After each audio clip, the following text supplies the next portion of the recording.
사무엘상 16장 1절로 13절입니다.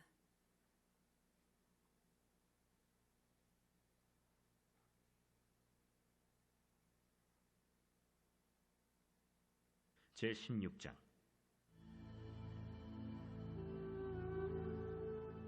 여호와께서 사무엘에게 이르시되 내가 이미 사울을 버려 이스라엘 왕이 되지 못하게 하였거늘 내가 그를 위하여 언제까지 슬퍼하겠느냐. 너는 불에 기름을 채워가지고 가라. 내가 너를 베들레헴 사람 이새에게로 보내리니 이는 내가 그의 아들 중에서 한 왕을 보았느니라. 내가 어찌 갈 수 있으리이까? 사울이 들으면 나를 죽이리이다.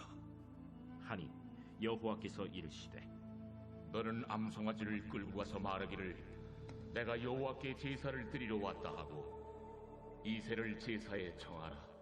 내가 네게 행할 일을 가르치리니 내가 네게 알게 하는 자에게 나를 위하여 기름을 부을지니라. 사무엘이 여호와의 말씀대로 행하여 베들레헴에 이르매 성읍 장로들이 떨며 그를 영접하여 이르되 평강을 위하여 오시나이까? 평강을 위함이니라. 내가 여호와께 제사하러 왔으니 스스로 성결하게 하고 와서 나와 함께 제사하자 하고 이새와 그의 아들들을 성결하게 하고 제사에 청하니라. 그들이 오매 사무엘이 엘리압을 보고 마음에 이르기를 여호와의 기름 부으실 자가 과연 주님 앞에 있도다. 여호와께서 사무엘에게 이르시되 그의 용모와 키를 보지 말라. 내가 이미 그를 버렸노라. 내가 보는 것은 사람과 같지 아니하니 사람은 외모를 보거니와 나 여호와는 중심을 보느니라. 이새가 아비나답을 불러 사무엘 앞을 지나가게 하매 사무엘이 이르되 이도 여호와께서 택하지 아니하셨느니라. 이새가 산마로 지나게 하매 사무엘이 이르되 이도 여호와께서 택하지 아니하셨느니라. 이새가 그의 아들 7을 다 사무엘 앞으로 지나가게 하나 사무엘이 이새에게 이르되 여호와께서 이들을 택하지 아니하셨느니라. 내 아들들이 다 여기 있느냐? 아직 막내가 남았는데 그는 양을 지키나이다. 사람을 보내어 그를 데려오라. 그가 여기 오기까지는 우리가 식사 자리에 앉지 아니하겠노라. 이에 사람을 보내어 그를 데려오매 그의 빛이 붉고 눈이 빼어나고 얼굴이 아름답더라. 여호와께서 이르시되 이가 그니 일어나 기름을 부으라. 사무엘이 기름 뿔병을 가져다가 그의 형제 중에서 그에게 부었더니 이날 이후로 다윗이 여호와의 영에게 크게 감동되니라. 사무엘이 떠나서 라마로 가니라. 할렐루야! 예, 좋은 날입니다. 옆에 계신 분하고 인사합시다. 오늘은 당신의 날입니다. 예, 뒤에 계신 분하고도 한번 인사할까요? 좋은 날 되세요. 예, 오늘 우리 모두에게 하나님의 은혜가, 은총이 폭포수 쏟아지듯이 쏟아지기를 예수님의 이름으로 축원합니다. 예, 오늘은 하나님은 마음을 보신다 라는 제목으로 은혜 나누길 원합니다. 또 다른 말로는 사람은 몰라줘도 하나님은 아신다. 그렇습니다. 사람은 몰라줄 수 있습니다. 부부도 서로 모를 수 있고 자식과 부모 사이에도 모를 수 있죠. 그러나 하나님은 내 마음을 아신다라는 겁니다. 하나님이 우리 마음을 아신다라는 것만큼 큰 힘이 되는 게 없습니다. 지난 밤에 저는 자다가 깜짝 놀랐습니다. 제가 이전에 서울에 살 때 갑자기 주일날, 그때는 예수 믿지 않을 때인데 주일날 낮에 세탁기를 누르고 쇼가 있었습니다. 그거를 보는데 갑자기 공습 경보하면서 전쟁 공포증이 있는데 어젯밤에도 갑자기 무슨 공습 경보 같은 소리가 나면서 깜짝 놀라서 1시 반쯤에 일어났어요. 정신을 바짝 차리고 이게 뭐지 막 번개 천둥은 치고요. 알고 보니까 기장 동부리뿐만 아니라 부산 전역에 갑자기 그냥 호우가 쏟아져가지고 3명이나 또 사상자가 났고 동부리 이면도로는 산사태가 발생했다는 겁니다. 그거 듣고 나서 다시 잠을 자려고 해도 잠이 잘 오지 않더라고요. 저는 이제 그래도 마음을 이렇게 진정하면서 이렇게 생각해 볼 때, 맞아.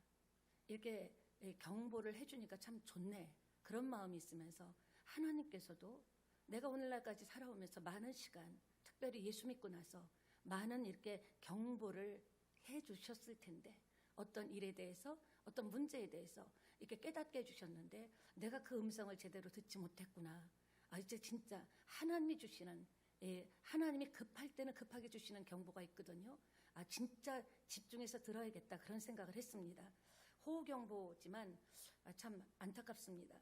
오늘 메시지의 핵심은 이겁니다. 누가 인재인가? 따라합시다. 누가 인재인가? 하나님 접니다. 한번 해보세요. 하나님 접니다. 여러분이 인재라고 했으니까 이제부터 인재답게 사셔야 됩니다. 오늘 전 본문 전체를 보면 누가 인재인가? 또 다른 말로 하면 하나님은 누구를 세우시고 누구를 쓰시는가? 여러분, 우리는 하나님 믿는 사람입니다. 하나님 믿는 사람은 하나님께 세워지고 하나님에 의해서 쓰임받을 때 우리의 믿음의 감격도 은혜도 클 것이며 상급도 있을 줄 믿습니다. 오늘 주의 음성을 자세히 들으시고요. 세밀하게 들으시고요. 여러분, 하나님이 음성을 주실 때 뭐 하나라도 놓치지 말고 붙잡게 되는 놀라운 시간 되셔서, 다 우리 새찬양 교회는 실업자가 없기를 원합니다. 한 사람도 영적인 실업자를 이야기합니다. 한 사람도 하나님 일에 쓰임받지 못하는 사람이 없도록, 한 사람도 누구라도 일단 주님을 섬기며 다 주님께 쓰임받는 여러분 되기를 예수님의 이름으로 축복합니다. 축복합니다. 네. 지금 오늘 본문 말씀은요, 이스라엘의 2대 왕이 세워지는 그런 과정을 말합니다. 이스라엘의 1대 왕 사울왕은 어떻습니까? 처음에는 굉장히 두렵고 떨리고 겸손하고 온유했습니다. 하나님께서 쓰겠다고 왕으로 세우실 때도 저는 왕감이 아닙니다 하면서 짐꾸러미 속에 숨을 정도로 겸손했는데, 그것이 계속 가면 좋았을 텐데, 게다가 또 얼짱에다가 몸짱입니다. 그냥 얼짱 몸짱 뭐 하나 봐도 진짜 감탄이 나올 정도로. 그런데 외모가 잘생긴 게 나쁠 건 없겠죠. 그러나 문제는 중심이라는 겁니다. 그의 내면 세계는 그의 외모, 뛰어난 외모를 받쳐주지 못했습니다. 우리가 그런 얘기 하잖아요. 인물값도 못한다, 그런 얘기 하죠. 그 인물값을 좀 해야 되는데 그의 내면에 있는 세계가 그 뛰어난 몸짱, 얼짱, 그리고 모든 조건을 채워주지 못했다라는 겁니다. 그리고 그는 왕이 되면서 하나님께서 강력하게 도와주셔서 하나님의 일을 하게 되자 점차 그는요, 하나님이 싫어하는 일을 골라서만 했다라는 겁니다. 그러니까 세워주신 하나님 마음 보실 때는 얼마나 하나님께서 실망스러웠겠어요. 그리고 하나님께서는 야고보서 4장 6절에 보니까 겸손한 자에게 은혜를 주시고 교만한 자는 물리치신다고 했습니다. 저와 여러분이 한번 되돌아봅시다. 맨 처음에 하나님 앞에 나왔을 때 저와 여러분 어땠습니까? 겸손했습니다. 사모했습니다. 설렜습니다. 소망이 있었습니다. 기대를 가졌습니다. 꿈을 꿨습니다. 그런데 지금 우리의 모습은 어떻습니까? 많은 꿈들이 그냥 사라져버리고, 기대하는 마음, 또 바라고 열망하는 마음, 여러분의 눈빛은 어떻습니까? 하나님께서는 겸손한 자에게 은혜를 주실 줄 믿습니다. 은혜는 다른 게 아니에요. 듣겠다라는 거예요. 하나님 말씀하세요. 듣겠습니다. 그래서 하나님의 말씀을, 어떤 말씀이라도 때로는 아픈 말씀이 될 때도 있고 찔리는 말씀이 될 때도 있고 그 말씀 듣고 싶지 않은 말씀이 있을 수도 있습니다. 그러나 은혜 받기를 원한다면, 겸손하기를 원한다면 하나님이 어떤 말씀을 하든지, 하나님, 성령 하나님 제 마음에 상처받지 않게 해주세요. 하나님, 이 시간에 너무 귀한 시간에 왔는데 세상 생각하지 말게 해주세요. 하나님, 졸리지 말게 해주세요.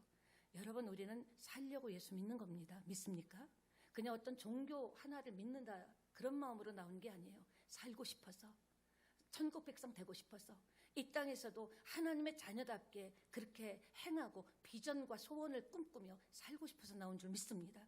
그럴 때 하나님께서 뭘 보십니까? 우리 외모를 보는 것이 아니라 눈빛을 보신다라는 거예요. 여러분, 눈빛이 하나님 아니면 안 됩니다라는 눈빛이 되기를, 그런 눈빛을 갖게 되기를 예수님의 이름으로 축원합니다. 하나님만이 내 문제를 답해 주실 수 있습니다. 하나님 외면하면 난 갈 데도 없고 오라는 데도 없습니다. 더 이상 해볼 만한 어떤 힘도 없습니다. 해볼 만한 어떤 꿈도 꿀 수가 없습니다. 그러나 힘들고 어려워도 하나님이 들으신다면, 하나님이 붙잡아 주신다면 다시 꿈을 한번 꿔보겠습니다. 이런 마음으로 메시지를 받을 때 그 메시지는 살아서 운동력이 있어서 좌우였던 날성건 같이 여러분의 문제를 수술하고 치유할 줄 믿습니다. 그 시간이 되기를 다시 한번 축원합니다. 그러니까 하나님만 싫어서 하는 일만 골라 했습니다. 하나님께서는 긴 고민 끝에 사울 왕을 폐위하기로 결정했습니다. 이제 사울은 하나님 앞에 수명이 다한 겁니다. 여러분, 우리도 소망의 수명이 있어야 돼요. 그냥 예배 와서 출석 찍고 오늘 예배 드렸으니까 그 차원이 아닙니다.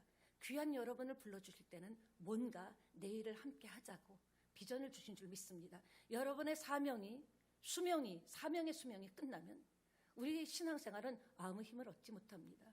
사람도 그렇잖아요. 아무리 모든 걸 갖춰 있어도요, 움직이지 않으면 뼈가 굳고 온몸이 굳습니다. 그러면서 질병이 찾아오고 죽게 됩니다. 그러나 병들고 힘들고 아파도 살고 싶어서 걷는 거잖아요. 살고 싶어서 운동하잖아요. 그럴 때 다시 활력이 생기듯이 여러분 삶에 하나님을 향한 강력한 소망이 있을 때 하나님께서는 소망의 하나님으로 여러분을 찾아올 줄 확신합니다. 이제 그 수명이 다해서 왕위가 다윗에게로 넘어갑니다.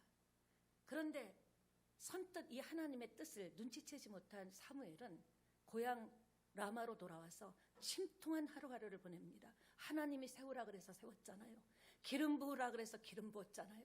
왕이 됐는데 하나님 어찌하여 이런 일이 있습니까? 그는 역사의 충격에서 벗어나지 못해서 역사의 무거운 무게에 짓눌려서 낙심하며 울며 기도하고 있습니다. 그때 하나님께서 네가 언제까지 인간적인 연민에 빠져있냐? 인간적인 생각을 하고 있냐? 단호한 어투로 1절에 꾸짖습니다. 1절 한번 보겠습니다. 여호와께서 사무엘에게 이르시되 내가 이미 사울을 버렸다는 거죠. 근데 네가 왜 인간적인 인본주의적으로 그렇게 사울을 버렸는데 왜 그러냐? 언제까지 슬퍼하겠느냐? 사랑하는 여러분, 구체적으로 어디까지 가라고 해서 이새의 아들 이새에게로 보내리니, 하나님은요 여러분이 듣고자 하면 장소까지도 정확하게 알려주십니다. 그리고 아주 구체적으로 알려주십니다. 우리가 듣고자 하면, 하나님은 이새의 아들들이 8이잖아요. 아들 중에서 한 아들을 받습니다. 그 아들을 보면서 그 안에서 뭘 봤습니까? 왕의 그릇을 본 겁니다. 여러분, 저는 그것을, 이 말씀을 묵상하면서 하나님, 저와 여러분에게도 우리가 보는 내가 있잖아요. 뭐 좋은 면도 있고 실망스러운 면도 있고, 이런 모습은 정말 싫다 하는 모습도 있겠지만, 내가 보는 내가 이래 갖고 되겠는가 과연? 내가 이렇게 또 바닥바닥 하다가 또 뭐 손 놔버리겠지. 내가 뭐 얼마나 좋은 일이 나에게 있겠는가? 그렇게 생각하면 안 된다라는 거예요. 하나님이 보시는 여러분은 다르다라는 거예요. 여러분 안에 왕이 있음을 하나님이 보신다라는 겁니다. 그래서 내가 보는 내가 중요한 게 아니에요. 다른 사람들이 보는 나에 대해서 이야기하는 게 중요한 게 아니라 하나님이 오늘 나를 어떻게 보느냐. 하나님 그 이새의 아들 베들레헴 아주 자그마한 시골 촌동네입니다. 하나님 그 촌동네에 있는 그 아들 중에서도 그 한 아들 안에서 왕이 되는 그릇을 보셨고 하나님이 보신 대로 왕이 된 줄 믿습니다. 그러니까 나를 바라보면 좌절할 것밖에 없어요. 뭐 그렇게 자랑할 게 있고 뭐 그렇게 내세울 게 있습니까? 신앙은 나를 보는 게 아닙니다. 나를 부르신 하나님을 보시는 거예요. 그럼에도 불구하고 나를 사랑하시는 하나님을 보시는 겁니다. 그랬음에도 불구하고 지금도 비전과 꿈과 소망을 주시는 하나님을 바라보는 것이 믿음인 줄 믿습니다. 하나님을 바라볼 때 살 소망이 생기는 겁니다. 사랑하는 여러분, 하나님께서 이걸 볼 때 하나님은 모든 사람의 삶을 인격까지도 꿰뚫어 보신다라는 것을 우리가 알 수 있습니다. 하나님께서는 오늘 관찰하셨죠? 사무엘에게 너 거기 가서 이새의 집 가서 베들레헴 가서 한번 그 아들 쭉 봐가지고 그 중에 왕감이 될 만한 인물이 있나 한번 봐라. 이렇게 하지 않으셨다라는 거예요. 뭐였어요?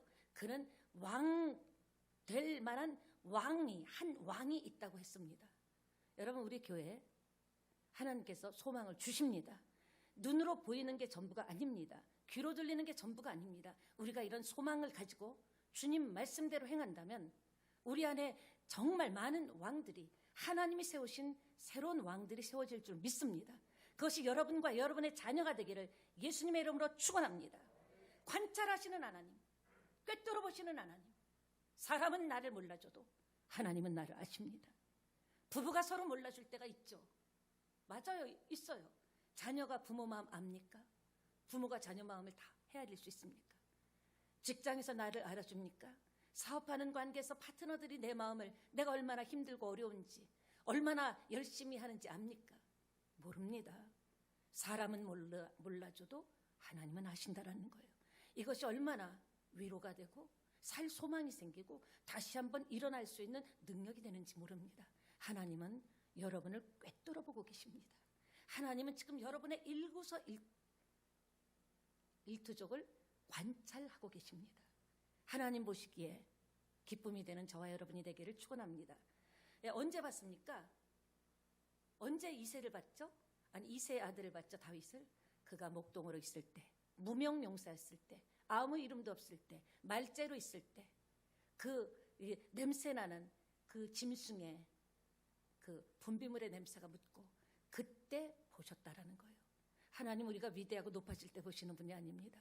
가장 낮은 자리에 있을 때, 앞이 캄캄할 때, 붙잡고 싶은데 허우적거려 보지만 붙잡을 것이 없을 때, 그때 우리를 꿰뚫어 보십니다. 그때 어떻게 우리가 행동하고 생각하고 말하는가, 그것을 하나님께서는 지켜보신다라는 겁니다. 오늘 주의 성령님이 이곳에 오셨습니다. 메시지를 듣는 여러분의 마음을 꿰뚫어 보시고 여러분의 믿음을 관찰하고 계십니다. 하나님께 발견되기를 축원합니다. 그러니까 하나님의 눈동자는 모든 것, 모든 곳을 다 보신다라는 겁니다.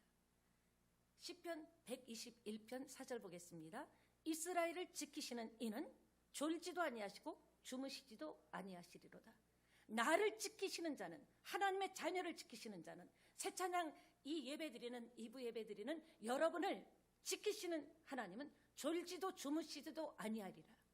졸지도 않고 주무시지도 않기만 하는 것이 아니라 우리의 대적을 위해서 싸워주신다라는 겁니다.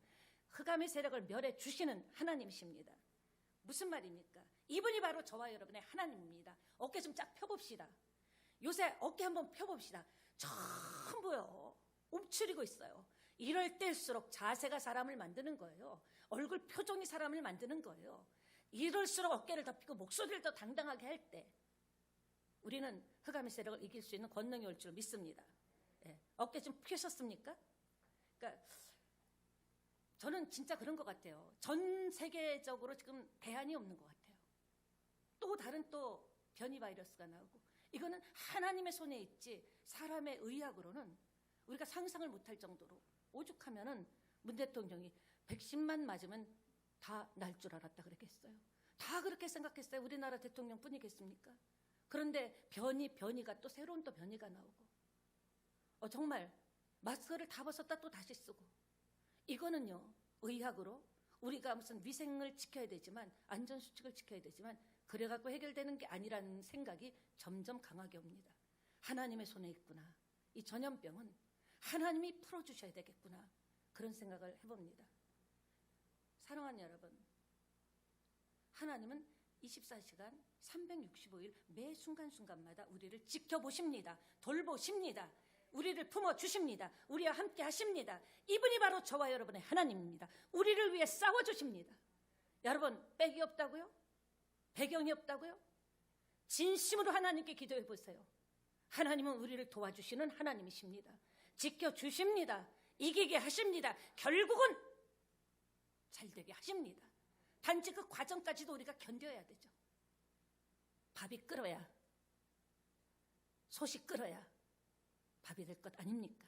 지금은 여러분 속을 끓는 문제들이 있을 거예요. 인간의 문제도 있고, 돈의 문제도 있고, 재정의 문제, 사람의 문제, 사업의 문제, 직장의 문제, 취업의 문제, 미래에 대한 문제. 그러나 지금 끓는 시간이 밥이 되는 시간이라는 것을 믿게 되시기 바랍니다. 왜? 하나님께서 하라는 매뉴얼대로 하기 때문에, 하나님의 약속과 하나님의 법에 의해서 역사가 일어날 줄 믿습니다. 그렇습니다. 사람은 대안이 없어 보이죠. 저도 대안이 없어요. 교회도 무슨 대안이 있겠습니까? 사람이 올 수 있습니까? 전도를 제대로 할 수가 있습니까? 방송에서 좀 나오면 겁을 먹고 나오지를 못하고 지금 이런 상황에 사실 나라 경제도 대안이 없습니다. 방법이 없습니다. 하나님 손에 있다는 건 분명히 느껴집니다. 이럴 수가 없잖아요. 이렇게 계속될 수가 없잖아요. 하나님 손에 있는데 그 하나님을 우리가 붙잡을 수밖에 없다라는 거죠. 사랑하는 여러분, 좌우가 꽉 막혔습니까? 어디 말해볼 데가 없습니까? 어떤 상황 하나님은 어떤 상황, 어떤 형편, 어떤 조건 속에서도 하나님은 대안이 있습니다. 그것을 믿는 게 믿음입니다. 나로서는 할 수 없죠. 안 되죠. 나보다 날고 뛰고 기는 사람, 날고 기는 사람도 안 되는데. 그러나 믿음이 무엇입니까? 하나님에게는 대안이 있다. 나는 못하지만 하나님은 하실 수 있다. 이것이 믿어질 때 그 사람은 능력을 받게 되는 것입니다. 믿게 되시기를 예수님의 이름으로 축원합니다. 하나님께 대안이 있다고 하면 뭐 힘들고 어렵고 눈물 날 때 눈물 나죠. 없는데 안 되는데 누가 웃을 수가 있어요? 그 가식이죠. 그건 진짜 그냥 가식이죠. 하나님 솔직히 눈물 납니다. 발바닥에 땀이 납니다. 미래가 안 보입니다. 뭐 할 수가 있습니까? 학생이고 뭐고 할 수가 있습니까? 전 세계적으로. 그러나 저는 낙심하고 절망하지 않습니다. 왜? 하나님 살아계시니까. 하나님이 죽은 하나님이라면 저는 하나님, 저 목사인 저부터 안 믿습니다. 하나님은 살아계십니다. 지금도 믿음의 사람을 찾고 있습니다. 그 베들레헴 촌구석에 그 목동으로 있던 다윗을 찾아냈듯이 새 찬양 안에서도 믿음의 사람을 찾아내십니다. 기대하시기 예수님의 이름으로 축원합니다. 왜냐? 그래 힘들어. 눈물 나. 하루하루 사는 게 바늘방석이 않는 것 같아. 오늘도 힘든데 내일은 또 믿을 수가 없고 기대할 수도 없고 무슨 일이 터질지 알아. 살얼음을 걷는 것 같고 약속된 것도 없고 보장된 것도 없을지라도 결론은 어떻게 해야 돼요? 그걸 솔직히 고백하는 거예요. 하나님 저 솔직히요 쫓게 겁도 납니다. 두려워하지 말라 그랬는데요. 예민해지고요. 신경이 날카로워지고요. 자꾸 이렇게 마음이 쓰이고요. 자꾸 제가 위축되고 믿음도 자꾸 쪼그라드는 것 같고 솔직히 그렇습니다. 그러나 다른 건 몰라도 제가 하나님 살아계신 것을 믿습니다. 살아계신 것을 믿을 때 하나님께서 그 믿음을 기쁘시게 받으시고 저와 여러분에게 놀라운 은혜와 축복을 주실 줄 믿습니다. 믿음만이 살 길인 거예요. 지금 붙잡을 수 있는 게 없잖아요. 솔직히 교회가 있습니까? 여러분이 있습니까? 아무도 우리에게 지금 보장된 게 없어요. 믿을 수 있는 것은 하나님의 역사밖에 없습니다. 하나님이 대안이 있다는 것을 인정하는 게 믿음입니다. 현실은 참담해도 또 이렇게 말씀을 전하다 보니까 또 살아나는 거예요.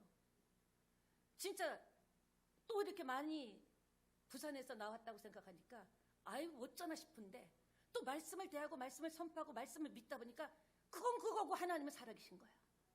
하나님 여기까지 오게 하셨는데 자기 자식 죽이겠어? 뭐만 있으면 믿음만 있으면 믿음만 발견되면 오히려 난세의 영웅이 난다고 하지 않습니까? 이때야말로 기적의 주인공이 될 수 있는 찬스입니다. 기회입니다. 다른 사람들이 다 나가 떨어질 때 나는 무릎을 꿇고 막 맨발로 벌벌 기더라도 죽을 것 같아도 하나님 저는 하나님 살아계신 것을 믿습니다. 그 믿음 믿습니다 할 때 하나님께 여러분은 다윗과 같이 발견되리라고 확신합니다. 여러분 그렇습니다. 고린도후서 4장 볼까요? 4장 8절 우리가 함께 읽습니다.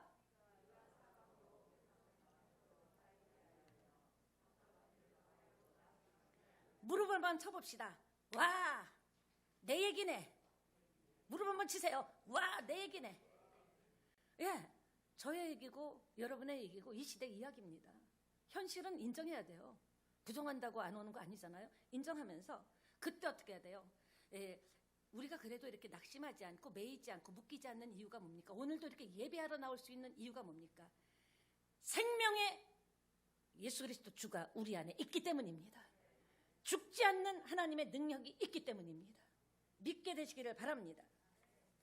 하나님께서 이런 상황에 놓여있던 사무엘을 부르셨듯이 괴로운 상황이잖아요. 하나님 이건 아닙니다. 이건 아니잖아요. 하나님의 기름 부어 세운 세상의 이스라엘의 초대왕을 이렇게 처참하게 버리실 수가 있습니까? 괴로운 상황에 놓여있는 저와 여러분을 이 아침에 불러주셨습니다. 하나님은 여러분이 어떤 상태, 환경, 처지에 있는지 꿰뚫어 보십니다. 24시간을 졸지도 주무시지도 않고 여러분을 관찰하고 집중적으로 여러분의 삶을 들여다보고 계신 겁니다. 동일하게 부르셨어요. 비록 실패와 절망에 빠져 있더라도 하나님께서 우리를 향한 계획을 있음을 믿고 굳게 믿고 하나님을 바라보기 바랍니다. 하나님이 나를 향한 계획이 있음을 믿으십니까? 저는 믿습니다. 반드시 계획대로 될 줄 믿습니다. 따라합시다. 하나님은 나를 향한 계획이 있으시다. 그걸 나는 믿는다. 믿음대로 될지어다. 믿음대로 될지어다. 예, 하나님께서 우리를 향한 계획이 있음을 굳게 믿어야 돼요. 우리는 보이고 보는데 누가 안 믿겠어요? 보이지 않는 것을 믿는 것이 믿음인 줄 믿습니다. 보이는 것은 누구든지 믿습니다. 보이지 않지만 환경이 전혀 보이지 않고 꿈쩍도 안 하지만 보이지 않는 하나님이 역사하면 된다라는 거죠.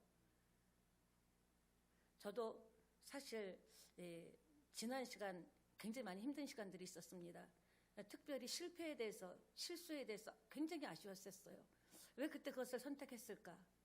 정말 너무 고통스러웠습니다. 잠이 안 왔습니다. 진짜 안정제를 먹고 싶을 정도로 너무 고통스러웠습니다. 진짜 지난 시간을 바라보며 아쉬워했었습니다. 그때는 그랬는데 예수 믿고 나서 보니까 지난 시간 아쉬워하면 뭐 할 거예요? 아니에요? 지난 시간 후회하면 뭐 할 거예요? 지난 일에 매이지 말고 그건 후회한 대로 아쉬운 대로 던져버리고 그럼 지금 나는 어떻게 살 것인가? 어떤 방향으로 나아가야 될 것인가? 우리가 거기에 집중할 때 오늘 하나님께서 수렁 속에서 저를 건져주셨고 좌절 속에서 건져주셨고 죽음의 위기 앞에서 건져주셨고 캐싸라 저는 자포자기에 있었습니다. 우리 임 목사님이 뭐라고 해도 냅둬 아무도 나 건드리지 마.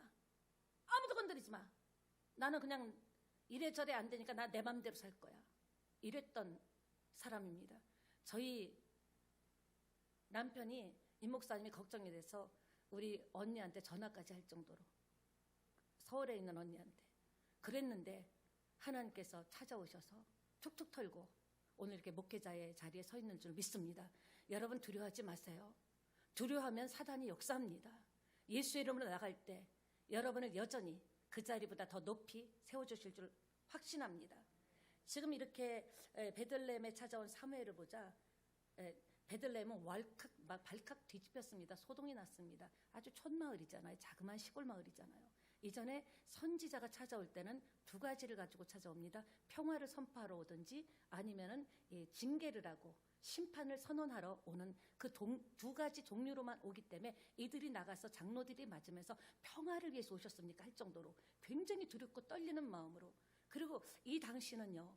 정말 왕보다도 선지자를 더 사랑하고 주님 대하듯이 사모하고 믿었기 때문에 사무엘을 만난다라는 것은 엄청난 축복이었습니다. 그 마을에 있는 장로들과 사람들은요. 왜냐하면 영광일 뿐만 아니라 그 선지자를 만나면 인생을 역전시킬 수 있는 기회를 받았기 때문에 그들은요. 좋은 옷차림으로 그냥 다 세상 말로 뻗쳐 있고요. 그 앞에 나왔습니다. 베들레헴으로 돌아와서 이렇게 이야기를 했을 때 그들은 아니 선지자가 어떻게 우리 마을에 오셨습니까? 근데 이미 사무엘은 걱정했죠. 하나님께서 명령할 때 이세 마을로 가서 이세 아들을 데리고 오고 기름 부을 아들이 있다고 했을 때 그 사무엘이 이렇게 얘기했습니다. 괜히 그런 얘기하다 아직 사울왕이 아직은 왕을 그만둔 것도 아닌데 그래서 죽임을 당하거나 큰 밀란이 일어나면 어떡합니까? 이렇게 두려워했습니다. 그럴 때 하나님께서 지혜를 주신 거예요. 놀랍죠? 하나님의 지혜는 상상을 초월해요. 네가 가서 마을 사람들 다 초청할 때 반드시 이세의 가족과 아들들 전부를 초청해라. 그러니까 전부 초청한 자리이기 때문에 특별한 누구를 지칭하는 것이 아니기 때문에 무슨 말입니까? 우리가 알고자 하면요. 구체적으로 질문하면요. 하나님은 구체적으로 대답해 주십니다. 우리의 궁금하고 두려워하는 부분에 대해서 무엇 때문에 내가 겁먹고 있는지 무엇 때문에 갈등하고 있는지 구체적으로 물어보면 구체적으로 들을 기가 있으면 하나님의 음성을 듣게 되며 하나님의 음성대로 하면 실수, 실패, 아쉬움이 없는 인생 살게 된다는 겁니다. 여러분 딱 가서 봤습니다. 제일 먼저 장남 엘리압이 등장했습니다. 와 키도 크고요. 훤칠하게 잘생겼어요. 특출해요. 다른 아들은 볼 것도 없다. 이 아들이다. 기름을 딱 부으려고 할 때 하나님께서 아니다라고 하신 겁니다. 둘째도 둘째도 마찬가지고 셋째 산막까지도 하나님께서 아니라고 말씀하셨습니다. 그러면서 17절에 뭐라고 하십니까? 하나님은 사무엘에게 사무엘아 너는 사람의 겉모습만 보느냐? 나는 사람의 중심을 본다. 중심은 레바브, 심장, 마음이라는 뜻입니다. 하나님은 우리의 뭘 본다? 심장을 보는 거예요. 우리의 마음을 보는 거예요. 사람은 외모를 보거니와. 사람은 외모를 봅니다. 그래서 딱 우리도 사람 만나면 학력을 좀 물어보죠. 어디 나왔냐고 물어보고 별거 다 물어봅니다. 외모, 재산 정도, 그리고 차는 무슨 차를 타는지, 가문은 어떤 가문인지, 사회적으로는 어떤 지위를 가지고 있는지, 옷 입고 다니는 옷은 어떤 종류의 어떤 수준의 옷인지를 싹 스캔을 합니다. 그건 할 수 없어요. 눈이 있으니까 보이잖아요. 오죽하면요 젊은이들이 요즘 젊은이들은 스펙을 쌓려고 몸부림을 칩니다. 그래서 오죽하면 회사에서 사원을 뽑을 때 블라인드 면접까지 보겠습니까? 뭐냐면 다 걷어내고 중심, 객관적인 기준으로 보겠다라는 거죠. 하나님은요 이것보다 더 하십니다. 우리를 볼 때 외모, 가정 형편, 재산 유무, 차 그런 것 하나님 아무 관심 없습니다. 그런 것들을 축복받을 때는 그것을 통해서 하나님의 영광 나타나라고 주시는 거죠. 예, 하나님은 중심을 보신다라는 거예요. 여러분은 사람을 볼 때 무엇을 먼저 보십니까? 사람을 딱 처음 만났을 때 무엇으로 평가하십니까? 결국 외적인 것들을 따지는 이 세상이라는 거죠. 오늘 본문 핵심은 사람은 외모를 보고 판단하지만 하나님은 뭘 본다? 나의 마음을 본다. 껍데기 아무리 포장해도 아무 소용없다라는 거예요. 롤스로이스를 타고 다녀도 아무 관심 없다라는 거예요. 중심을 보시고 사람을 택하는 거예요. 탁탁탁 부르시는 겁니다. 하나님의 구인 강구는 주요 내용이 중심을 본다라는 겁니다. 또 그래서 그런지 이전에 배꼽티가 유행한 적이 있어요. 그죠? 요새는 또 그 언어를 잘 모르겠는데 이전엔 배꼽티인데 교회 예배당에 오는데 젊은 청년이 배꼽티를 입고 온 겁니다. 그러니까 그 안내하던 집사님이 아니 어디 배꼽티를 보니까 하나님은 중심을 보신다 그랬잖아요. 중심이 배꼽이라 배꼽 보여드리려고요. 여러분 그런 배꼽이 아니라 하나님 우리의 마음과 심장을 보신다라는 겁니다. 그러니까 어떤 사람을 쓰신다고요? 근데 중심을 본다는 게 뭘까? 나도 배꼽을 보여드려야 되나? 뭘 보여드려야 되나? 중심이 뭡니까? 하나님을 통과한 사람을 쓰십니다. 하나님을 만난 사람을 쓰십니다. 하나님과 동행하는 사람을 쓰십니다. 한마디로 그 중심에 하나님이 있는 사람을 쓰시고 불러서 세우시고 그 세우신 사역을 위해서 필요한 모든 것들을 집중적으로 공급해 주신다는 겁니다. 그러니까 중심이 뭐라고요? 하나님을 통과한 사람입니다. 우리가 신앙생활 하다 보면 자기가 자기한테 시험 들 때도 있어요. 오죽하면 시험 들 일이 너무나 많습니다. 그냥 앞에 집사님 머리 스타일 보고도 시험 드는 사람도 있다니까요. 저런 머리로 왔냐? 시험 들 거 맞습니다. 자기가 자기에게도 시험 들어요. 그러나 중요한 것은 뭐다? 하나님은 그 중심을 보니까 외형을 보지 말라. 여러분 이것이 인류가 오랫동안 속아왔던 역사 속에 있는 일입니다. 인류는 오랜 역사 속에 항상 크기 싸움을 했습니다. 높이의 싸움을 했습니다. 어느 나라가 높으냐, 어디가 크냐. 그래서 교회가 크기를 가지고 다툰다면 그 교회는 망하는 길로 들어선 교회입니다. 누가 높으냐를 따지기 시작하면 그 교회는 무너지기 일보 직전인 겁니다. 인류 역사가 그랬어요. 인류가 지향하는 삶의 방식은 항상 높이와 그리고 얼마나 수준이 있나 그런 것들을 봤다라는 겁니다. 크기 싸움을 했죠. 이것이 세상의 방식입니다. 우리는 세상 방식대로 살면 안 됩니다. 왜냐? 하나님의 법 안에 들어왔기 때문에 로마에 가면 로마법을 따라야 되죠. 제가 아무리 운전면허증이 있다고 일본에 가서 막 차를 몰면요. 저는 걸립니다. 하나님의 백성은요. 하나님의 법대로 살아야 법이 우리를 보호해 주는 거예요. 내가 말씀대로 살아야 그 말씀이 나를 치유해주고 말씀이 나를 지켜주고 말씀이 나를 보호해주는 것입니다. 그래서 우리는 중심, 하나님께 중심이 발견될 줄 믿습니다. 그러니까 오늘 하나님께서는 뭐예요? 외형 보지 말라는 거예요. 크기 보지 말라는 거예요. 이것이 우리 인류가 속아왔던 병입니다. 지금도 교회들 보면요. 그런 얘기예요. 교회 성도가 몇 명이냐. 그 어떤 자랑합니다.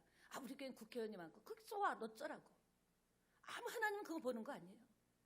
하나님 정말 중심이 하나님을 통과하고 하나님과 동행하고 하나님이 함께하는 사람을 주목해서 보시는 거지, 외형적인 껍데기는 아무 소용이 없다라는 겁니다.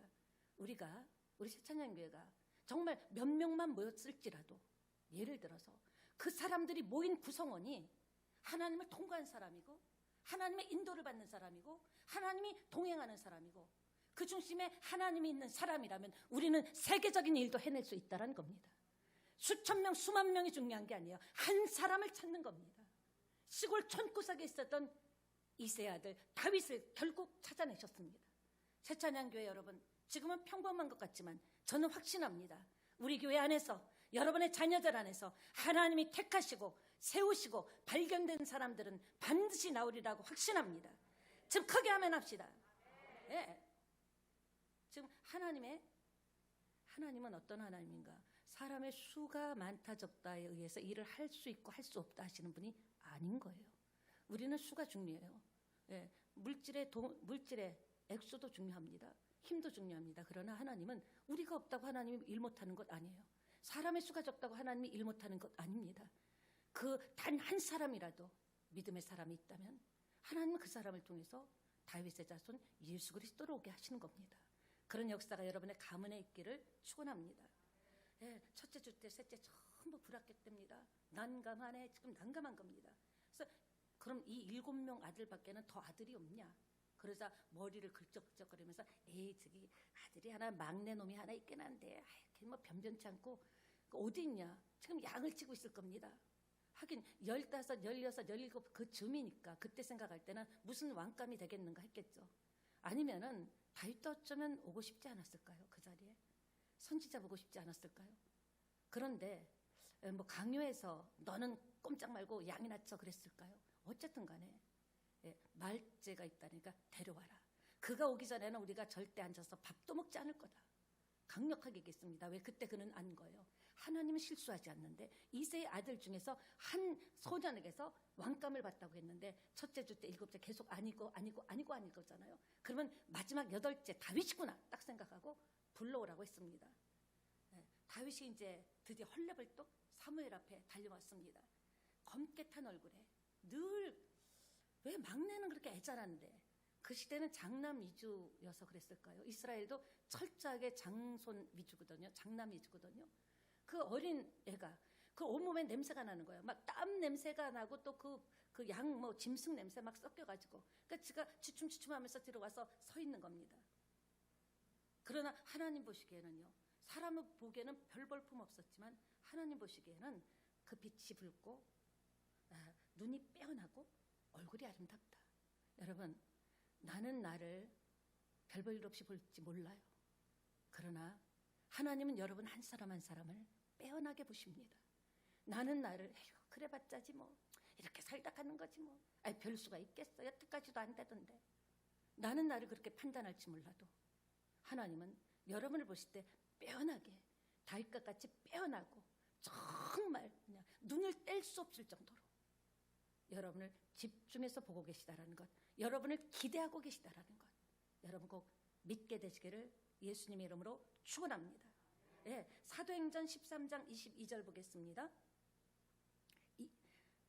다윗을 왕으로 세우시고 증언하여 이르되 읽습니다.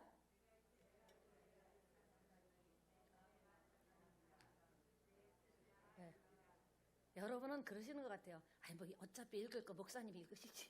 우리는 듣겠습니다. 그러지 마시기 바랍니다. 성경을 이렇게 소리내서 읽기가 쉽습니까? 이렇게라도 읽어야죠. 예, 저만 시키지 마시기 바랍니다. 예, 내 마음에 맞는 사람이다.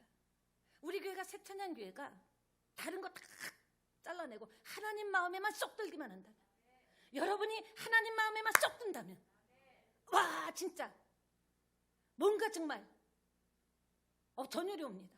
하나님 보시기에 좋아야 되는 거예요. 내가 그 보기에 좋아서 춤추고 잘 됐다고 자랑하고 다닐지라도 하나님이 아니라면 아닌 거예요. 다윗 중심이 이렇게 하나님 보시기에 아름다웠습니다. 자, 오늘 하나님이 우리의 믿음을 세기 위해서 두시는 도전입니다. 저와 여러분이 하나님 앞에 눈이 띄어지기를 축원합니다. 하나님은 외모 보지 않아요. 중심 봐요. 그래서 우리가 뭘 신경 써야 돼요? 중심에 신경을 써야 돼요. 내 마음을 말씀의 거울에 비춰서 내가 지금 어떤 상태인지를 봐야 되는 겁니다. 한번 점검해봐요. 우리는 다 보잖아요. 얼굴도 보고 머리도 보고 옷도 매무새도 보잖아요. 하나님 중심 안 본대요. 그러니까 뭐 해야 돼요? 예배드리러 나올 때 물론 외모도 신경을 써야겠지만 오늘 예배드리러 나오는 나의 중심에, 나의 심장에, 나의 마음이 어떤가를 여러분이 보셔야 됩니다. 보셔야 돼요. 하나님께서 이 아들에게 기름을 부으라. 장차 왕이 될 사람이다. 주변에서 웅성웅성합니다. 아니 기름은 제사장이나 왕을 세울 때 붓는 건데 무슨 저 어린애한테 기름을 붓냐. 난리 나고 궁시렁궁시렁합니다. 그러나 여러분 중요한 것은 나이가 문제가 아니죠. 다윗은 그날 성령의 기름 부음을 받은 그 순간부터 주님의 영이 자신을 감동시키는 삶을 산 줄 믿습니다. 여러분 우리 순복음은 더하죠. 성령을 받으신 분 많습니다. 있습니다. 그런데 중요한 게 옛날 것, 어제 먹은 밥 아무리 12첩 반상을 먹었어도 오늘은 또 배고픈 거예요. 이전에 강력하게 성령 충만받았던 기억은 있지만 그 기억이 여러분을 능력으로 끌고 갈 수는 없다는 거예요. 날마다 새술은 새부대에 담듯이 날마다 성령의 충만함을 받아야 됩니다. 날마다 내 마음을 들여다보고 두려움이나 의심이나 그런 하나님이 기뻐하지 않는 것들은 다 걷어내야 됩니다. 그러니까 순수하게 될 때 하나님은 복의 하나님이에요. 복덩어리예요. 주고 싶어하는 하나님입니다. 너무 부어주기를 원하십니다. 저도 받기를 원합니다. 우리 한번 받아봅시다. 받아봅시다. 중심을. 그런데 중심이라는 것이 하루아침에 생기는 건 아니잖아요. 결심은 했지만 그 다음날 되면 또 엎어지고 한 3일 가다가 또 무너지고 지속적인 삶의 습관의 태도에 의해서 중심이 세워지는 거예요. 그러니까 다시 무너져도 또 다시 일어나는 거예요. 그렇게 하려고 결단했다가 예를 들어서 3일 작전 기로하렸다가 하루 반 만에 끝났으면 그것으로 무너지면 안 돼요. 다시 시작하는 거예요. 계속 습관을 계획을 반복하다 보면 그것이 우리의 삶이 될 줄 믿습니다. 마음만 먹는다고 하루아침에 달라지는 건 아닙니다. 그러니까 눈으로 보는 것이 생각이 되고 생각이 행동이 되고 행동하는 것이 결국 그 사람의 중심의 결실로 맺어진다라는 겁니다. 좋은 것 보시기 바랍니다. 긍정적인 것 보시기 바랍니다. 되는 것 보시기 바랍니다. 사무엘이 다윗에게 기름을 부었습니다. 그런데 사무엘상 1장부터 15장까지는 어차피 이 스토리가 이 사울 왕이 그러니까 다윗이 세워지는 과정이거든요. 그렇다면 좀 일찍 다윗을 왕으로 세우시지. 왜 그 많은 일들, 엘리 제사장 얘기부터 시작해서 사울 왕의 그 타락과 버림받은 그런 스토리를 왜 쭉 썼을까? 결국 다윗 이야기로 몰고 가는 건데 왜 이런 게 필요할까? 여러분, 다른 것이 아닙니다. 왜냐? 그 이유는 여러 가지 실패를 보여주는 겁니다. 엘리의 실패, 엘리 제사장의 실패는 매너리즘에 빠졌어요. 전통적이에요. 아주 그냥 나 뭐 세워주셨으니까 누가 뭐 그만두라 그래 하면서 그거로는 안 된다라는 거예요. 여러분이 가지고 있는 매너리즘 갖고는 축복받을 수 없다라는 거예요. 여러분이 가지고 있는 정통적인 의식 갖고는 자기 생각 갖고는 축복받을 수 없다라는 거예요. 엘리 갖고 안 된다라는 겁니다. 사울의 실패. 아무리 성실하고 착해 보이고 사울은요 인간미가 뛰어났어요. 사람들이 다 좋아했습니다. 그러니까 휴머니즘, 인간미, 인간적으로 예를 들면 교회에서도 어머 아무개 집사님은 참 너무 좋아, 사람 너무 좋아, 너무 좋아. 그거 갖고 안 된다라는 거예요. 그것 바라보다가는 실패한다라는 겁니다. 냉정하고 잔인할 정도로 하나님을 바라봐야 되는 거예요. 그러니까 사울의 실패는 아무리 성실하고 뛰어나고 착하고 잘해 보여도 인본주의로는 능력받을 수 없다. 인본주의로는 축복받을 수 없다. 아무리 노력을 해도 사울 이상은 되지 않는다.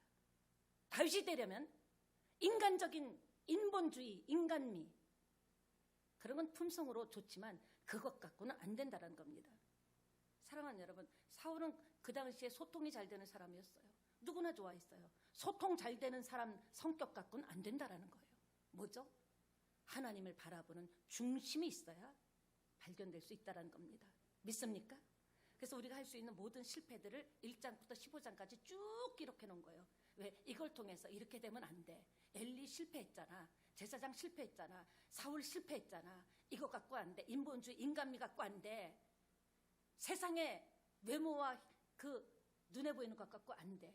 중심 갖고 된다라는 겁니다. 사람은 몰라줘도 하나님 알아줍니다. 많은 사람들이 아마 꼭 그렇게까지 예수 믿을 게 뭐 있어? 요새 그렇게 믿는가? 그렇게 안 믿어. 다 믿더만. 여러분 속지 마세요. 하나님은 왜 다윗을 지목했을까요? 다윗의 마음이 특별했던 겁니다. 여러분의 마음이 하나님을 향해서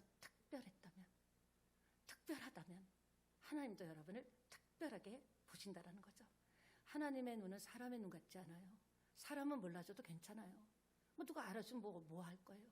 사람이 몰라줘도. 그래서 내가 교회에서 때로는 외면당하는 것 같고 나를 무시하는 것 같고 왕따 당하는 것 같을 수도 있죠. 느낌을 그렇게 받을 수도 있어요. 감정이 있기 때문에.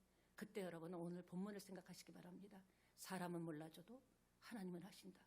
그 사람이 날 알아준다고 나한테 뭘 어떻게 해주겠어요? 한계가 사울의 한계지. 하나님은 다윗 되게 하신다라는 겁니다. 여러분의 자손도 다윗 되게 하실 줄 믿습니다. 지금도 하나님은 꿰뚫어 보십니다. 마음을 보신다는 것은 뭡니까? 우리 마음을 안다라는 거예요. 여러분의 마음은 숨길 수가 없는 거예요. 속일 수가 없는, 꼼짝 말합니다. 심령 골수까지 찔러 쪼개보는데 내가 지금 무슨 아무개 집사가, 아무개 성도가 무슨 마음으로 예배하는지, 무슨 마음으로 살고 있는지, 어떤 갈등이 있는지 꿰뚫어 보신다라는 거예요. 그러니까 우리가 뭘 해야 돼요? 마음 관리해야 되는 거예요. 하나님 솔직히 속에서 분이 올라옵니다. 그러나 하나님의 성품이 없잖아요. 하나님 이 마음을 좀 다스려 주세요. 이렇게 솔직하게 고백하고 하나님께 도움을 받아야 될 줄 믿습니다. 내 마음 아시는 주 얼마나 위로가 됩니까? 아무도 몰라줘도. 말씀을 마무리하겠습니다.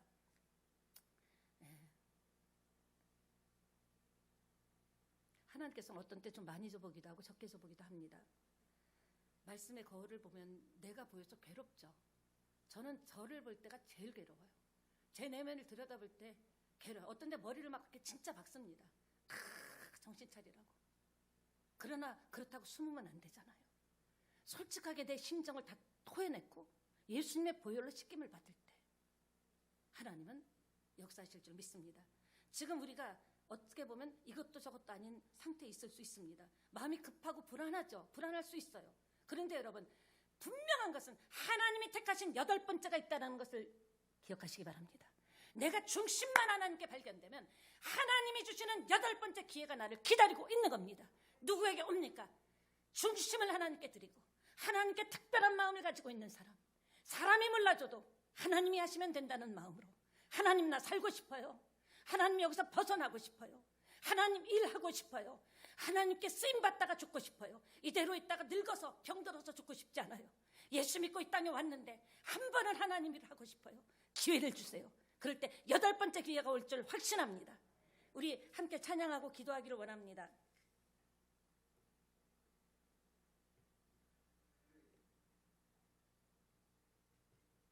오늘 메시지 여러분 마음에 온 것, 감동받은 것 있다면